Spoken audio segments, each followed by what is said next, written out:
राधे राधे, जय श्री कृष्ण। नमस्कार, बहुत स्वागत है आपका आपके अपने YouTube चैनल आध्यात्मिक टॉक्स में। और मैं विभा मिश्रा हमेशा की तरह ये कामना करती हूँ कि आप सभी पर श्री हरि विष्णु की कृपा हमेशा बनी रहे। दोस्तों, आज हम इस वीडियो में चर्चा करेंगे कि एकादशी तिथि पर हमें किन किन बातों का ध्यान रखना चाहिए। यदि आप एकादशी तिथि का व्रत करते हैं या आप व्रत नहीं भी करते हैं तो एकादशी तिथि जो तिथि होती है वो श्री हरि की प्रिय तिथि मानी जाती है और सभी व्रतों में एकादशी को उच्च स्थान दिया गया है। कहते हैं कि एकादशी का व्रत 3 दिवसीय व्रत होता है, यानी दशमी से शुरू होकर और द्वादशी तिथि पर ही इसका समापन होता है। तो इस व्रत में अगर आप व्रत नहीं भी करते हैं तो एकादशी तिथि की कुछ महत्वपूर्ण बातें होती हैं, कुछ नियम होते हैं जो सभी को मानने चाहिए।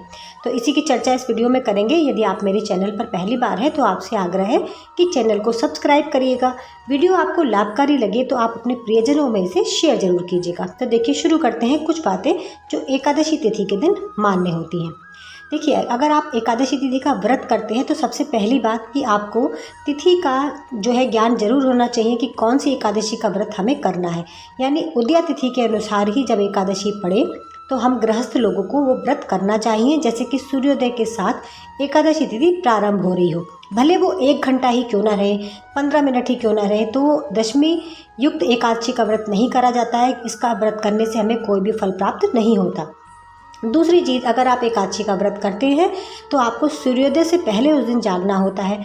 स्नान के पानी में कभी भी खाली पानी से स्नान नहीं करना चाहिए। उसमें कुछ ना कुछ डालकर, चाहे गंगा जल ही आप डालें या इत्र डालें, 1 चुटकी हल्दी डालें, कुछ भी डालकर आप स्नान करें, लेकिन सादे पानी से कभी भी एकादशी के दिन स्नान नहीं किया जाता।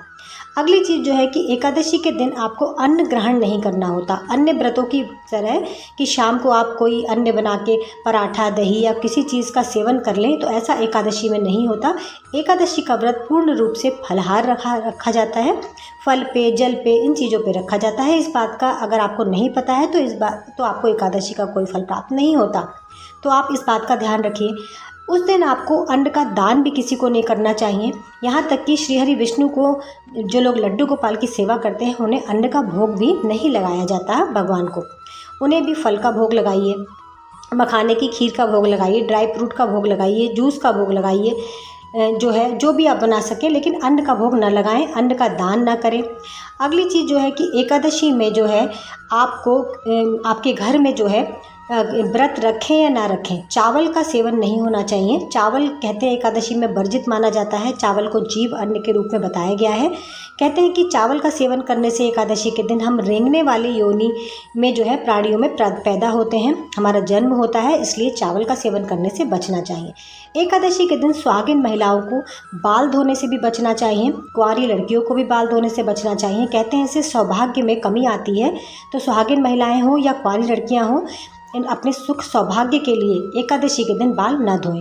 एकादशी के दिन पुरुष हो या महिला हो, उन्हें अपने बाल कटवाने नहीं चाहिए, अपने नाखून नहीं काटने चाहिए। कहते हैं इससे भी हमारे सुख समृद्धि सौभाग्य में जो है कमी आती है। एकादशी के दिन आपको किसी भी प्रकार का मांसाहार का प्रयोग नहीं करना चाहिए। अंडा, मीट, मछली, जो है मदिरा का सेवन, ये सब चीज़ें, धूम्रपान करना, ये भी एकादशी के दिन जो है वर्जित माना जाता है। एकादशी के दिन आपको जब भी श्री हरि को भोग लगाएं तो उसमें तुलसी दल जरूर हो, लेकिन आप तुलसी जी को एकादशी के दिन स्पर्श ना करें, तोड़े ना। और एकादशी के दिन तुलसी जी में कभी भी जल भी नहीं दिया जाता। कहते हैं कि एकादशी के दिन तुलसी माता भी श्री हरि विष्णु के लिए व्रत रखती हैं, तो उनका व्रत खंडित हो जाता है और वो हम फिर पाप के भागी बनते हैं। इसलिए एकादशी के दिन आपको तुलसी जी में जल नहीं देना चाहिए, सिर्फ धूप दीप से उनकी पूजा करनी चाहिए और शाम को तुलसी जी में एक घी का दीपक जरूर जलाना चाहिए। इससे जो है तुलसी महारानी प्रसन्न होती हैं और हमें श्री हरि की कृपा प्राप्त होती है। तो मैं आशा करती हूँ कि आपको ये जानकारी पसंद आई होगी। पसंद आए, लाभकारी हो तो इसे ज़्यादा से ज़्यादा अपने प्रियजनों में शेयर कीजिएगा। हमेशा की तरह कमेंट में आप राधे राधे लिख सकते हैं। वीडियो सुनने का आपका बहुत आभार। राधे राधे, जय श्री कृष्ण।